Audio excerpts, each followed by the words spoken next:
Hi, my name is Andrew Manley, and I'm just going to share with you today briefly some tips on practice strategy for the guitar. I've been a guitar teacher for many years, and it took me quite a while to figure this one out, but when I was a teenager, typically my practice strategy would be along the lines of spend 2 hours getting really annoyed and frustrated with the difficult piece I was trying to learn, not do anything for 3 or 4 days afterwards, and then have another go for another couple of hours, getting really annoyed with it and probably not making a lot of progress.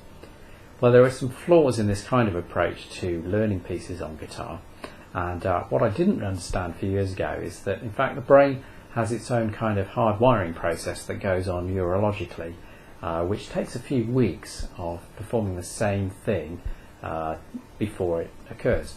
Now, we know this is the case. There have been experiments done on this. One I saw on TV was with an old lady, and she was put in a brain scanner and she was given a knitting pattern to perform, which was one she'd done for many years.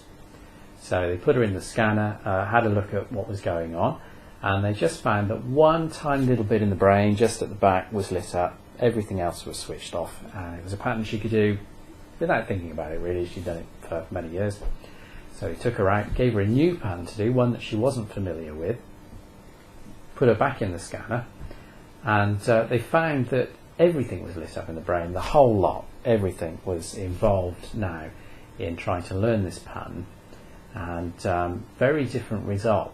Anyway, they left it for a few weeks. She carried on doing this new pattern each day, and after about 2 to 3 weeks they put her back in the brain scanner, had another look, and they found that, lo and behold, the brain had changed things around so that again, just this little bit at the back of the brain, in the sort of central back region, learnt the process, was lit up, everything else was switched off, and just as before, it was something she could do without really thinking about it too much, and she'd learnt the pattern.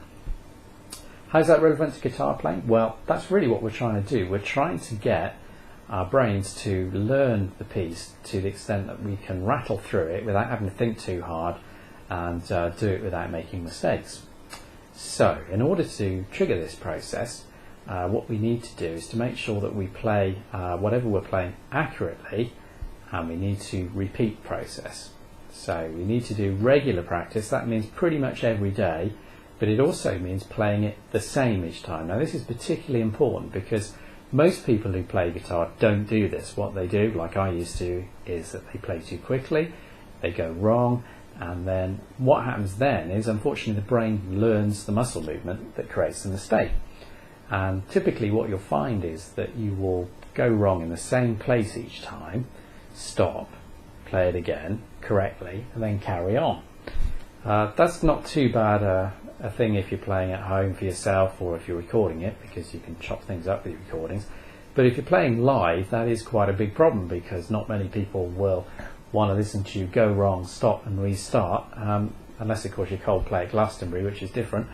But most of the time you can't get away with that, so we're aiming to get things right first time. And of course if you're doing a graded exam with your guitar playing, then it's particularly important that you don't learn any errors into your playing of the piece, and that you can avoid this. So here's a practice strategy you can use for this.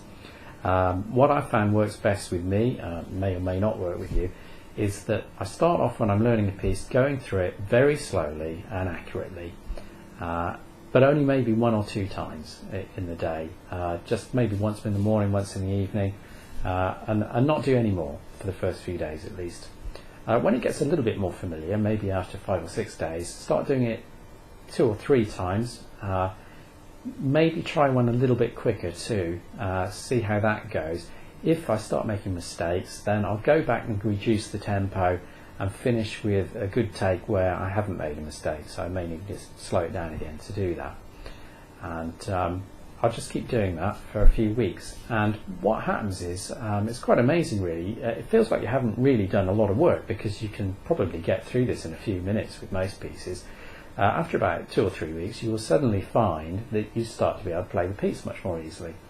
And I've had a few pupils that didn't believe me with this, and they've come back after a few weeks and said, blimey, it actually worked, I'm doing this, I'm not even thinking about it, and I haven't actually done that much practice. So it's a good way of cutting down your practice time, and it helps you avoid making errors. Now another common problem is when you've got a piece you've played before, but you may not have played it for a few months. Again, it's a good idea to do one run through of this piece slowly and then one at full speed. The reason for that is if you go for full speed and you make an error, and then you do it again and you make a mistake in the same place, you're then programming your brain to play the piece differently, wrongly, with a mistake in it. And that will then take a lot longer to unlearn the mistake and then reprogram your fingerwork to make sure that you're not doing that.